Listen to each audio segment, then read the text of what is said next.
Assalamualaikum warahmatullahi wabarakatuh.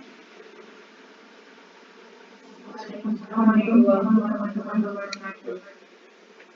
Baik, perkenalkan, di sini saya Nancy sebagai moderator untuk memandu jalannya presentasi kelompok 1, 2, dan 3 dengan dosen pembimbing Bapak Danang, yaitu pembahasan CEA atau kanker kolorektal, kemudian pembedahan Lester dan usus buntu. Baik, sebelumnya terima kasih untuk semua partisipan dan akan langsung saya serahkan kepada presentasi. Untuk yang pertama, dipersilahkan kepada kelompok 1. Waktu dan tempat kami persilahkan. Assalamualaikum warahmatullahi wabarakatuh. Kami dari kelompok 1 akan mempresentasikan hasil diskusi kami yang berjudul Carcinoembryonic Antigen atau CAI di kanker kolorektal dengan anggota kelompok 1 Flores Julianti Harahap oleh saya sendiri, 2 Gading Isa Maulana, 3 Gina Saadah Hasibuan, 4 Ibnu Ashifa, 5 Ilham Maulana, 6 Isma Raihana.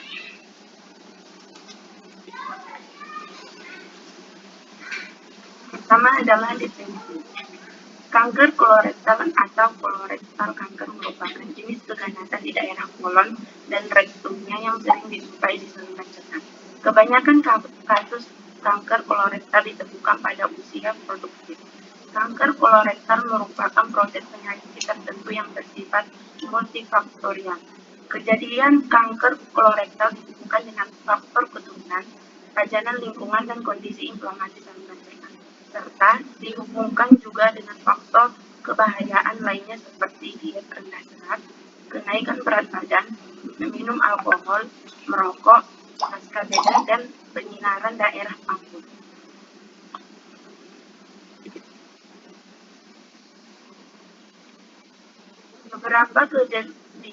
Beberapa kajian memperhatikan bahwa kanker kolorektal dengan diferensiasi baik menghasilkan kadar CAI lebih tinggi dibandingkan dengan yang berdiferensiasi.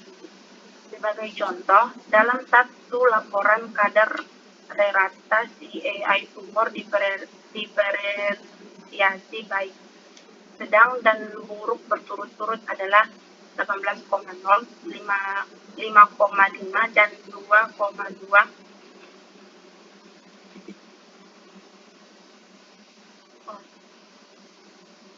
Kemudian metode yang digunakan dalam penelitian ini adalah metode penelitian kaji ulang. Data diperoleh dari rekam medik pasien kanker kolorektal yang dirawat di bagian bedah digestif dan diperiksa di instalasi laboratorium patologi klinik rumah sakit Dr. Wahidin Sudirohusnodo, Makassar.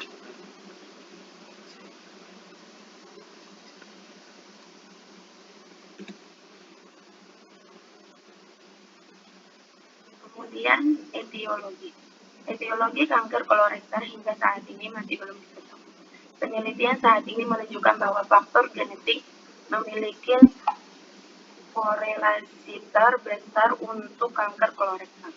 Mutasi dari gen adenomatous polyposis coli adalah penyebab familial adenomatous polyposis yang merupakan individu membangun risiko hampir 100% mengembangkan kanker usus besar pada usia 40 tahun. Banyak faktor yang dapat meningkatkan risiko terjadinya kanker kolorektal, diantaranya adalah 1. Diet tinggi lemak rendah serat, 2. Riwayat keluarga, 3. Familial polyposis coli, Gardner syndrome, dan Burkott syndrome. 4. Risiko sedikit meningkat pada pasien juvenile-polyposis syndrome, Peutz-Jeghers syndrome, dan Muir syndrome. 5. Terjadi pada 50% pasien kanker kolorektal herediter non-poliposis. 6. Inflamator bowel disease. 7. Colitis ulceratif atau risiko 30% setelah berusia 25 tahun. 8. Crohn disease berisiko 4-10 kali.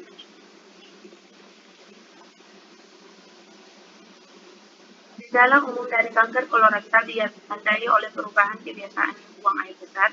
Gejala tersebut merupakan 1. Diare atau sembelit, 2. Perut terasa penuh, 3. Ditemukannya darah, baik darah terang atau sangat gelap di feses. 3. Feses yang dikeluarkan lebih sedikit dari biasanya. 4. Sering mengalami sakit perut, kram perut, atau perasaan penuh atau kembung. 5. Kehilangan berat badan tanpa alasan diketahui. 6. Merasa sangat lelah sepanjang waktu. 7. Mual atau muntah.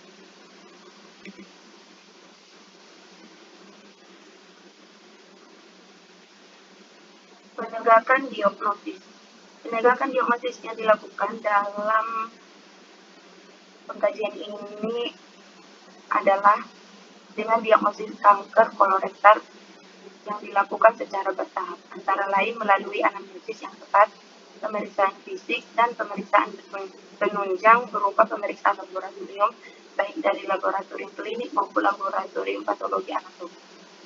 Selanjutnya, pemeriksaan penunjang berupa pencitraan seperti fotokolos atau dengan kontras atau barium imaging, kolonoskopi, CT scan, MRI, dan transrektal ultrasound juga diperlukan dalam menegakkan diagnosis penyakit ini.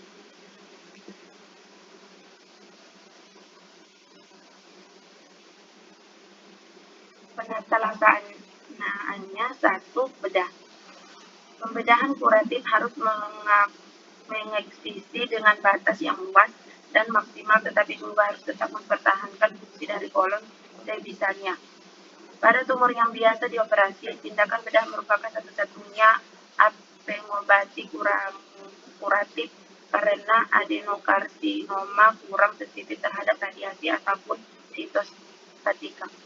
Namun, pada tumor yang tidak dapat dioperasi lagi, tindakan bedah bersifat kualitatif.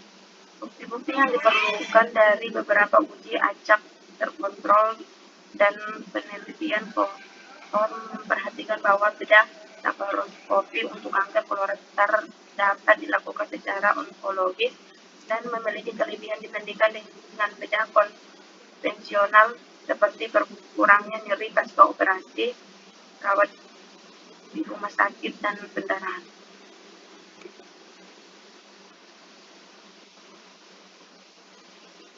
Kedua, radioterapi. Terapi radiasi merupakan penanganan kanker dengan menggunakan X-ray berenergi tinggi untuk membunuh sel kanker.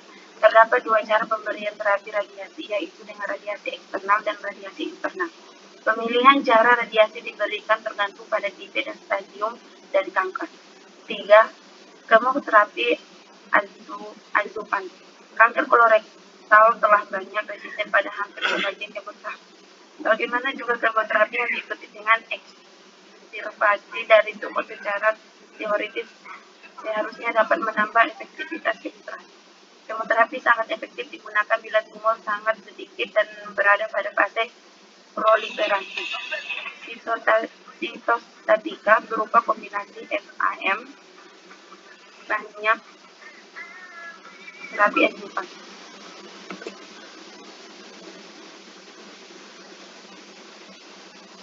Kemudian kesimpulan dari penelitian tersebut adalah di mana kanker kolorektal adalah suatu tumor maligna yang muncul dari jaringan epitel dan dari kolonateriorektal. Lebih dari 30% kasus didapat pada pasien yang berumur 40 tahun atau lebih muda. Etiologi kanker kolorektal hingga saat ini masih belum diketahui. Penelitian saat ini menunjukkan bahwa faktor genetik memiliki korelasi terbesar untuk kanker kolorektal. Mutasi dari gen adenomatous polyposis coli adalah penyebab familial adenomatous polyposis yang mempengaruhi individu, membawa risiko hampir 100% menyumbangkan ke usus besar besar pada usia 40 tahun. Berdasarkan penelitian ini dapat disimpulkan bahwa ada hubungan yang bermakna antara peningkatan kadar CEI berbeda berdasarkan tahap tumor dan derajat histopatologisnya. Peningkatan rata-rata 60 kali lipat lebih tinggi daripada sel yang tidak mengalami keganasan. Untuk kelompok 1, dibuka 3 pertanyaan. Bagi teman-teman yang ingin bertanya, dipersilahkan. Assalamualaikum warahmatullahi wabarakatuh. Saya ingin bertanya kepada kelompok 1, apa kelemahan dan kelebihan dari metode penelitian yang digunakan?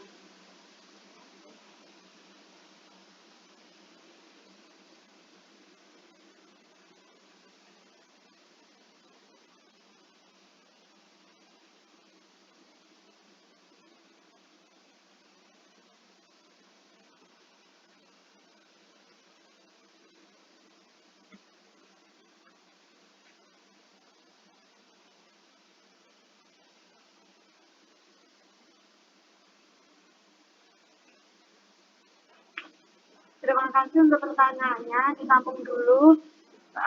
Kemudian apakah ada yang ditanyakan lagi dari kelompok lain?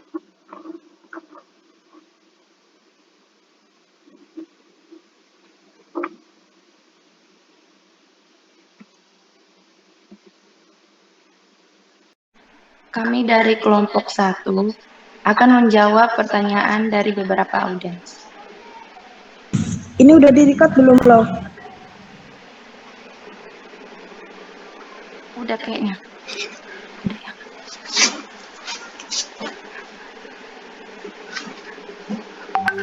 Yang pertama, pertanyaan dari Mbak Laila. Yang pertanyaannya, apakah kelebihan dan kekurangan dari metode tersebut yang telah kami gunakan dalam menelaah jurnal? Kelebihan dari metode telaah jurnal yang kami dapatkan ada, di mana dalam metode ini menggunakan penelitian kaji ulang yang dapat diperoleh dari rekam medis pasien yang dirawat di bagian bedah digestif. Data klinis pada pasien tersebut meliputi data pribadi, laboratorik, jenis dan penyakit histologinya. Kemudian kekurangannya dari data tersebut tidak ada, di mana karena data tersebut ditampilkan dalam bentuk di mana data tersebut setelah didapatkan dengan pengkajian data klinis, kemudian data tersebut dianalisis tingkat kematangannya dengan uji krusial Wallis dan Mann-Whitney dengan menggunakan program SPSS. Gimana, Mbak? Masa baca? Ini cuma apa ini? Iya.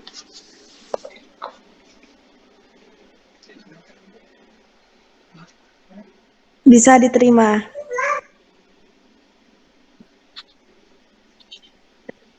Terima kasih.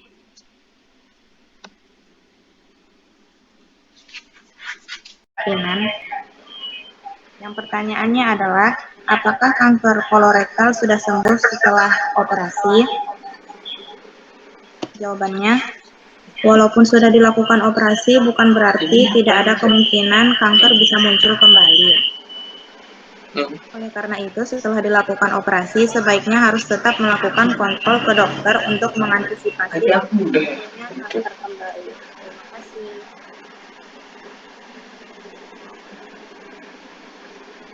Kasih itu cuma sendiri.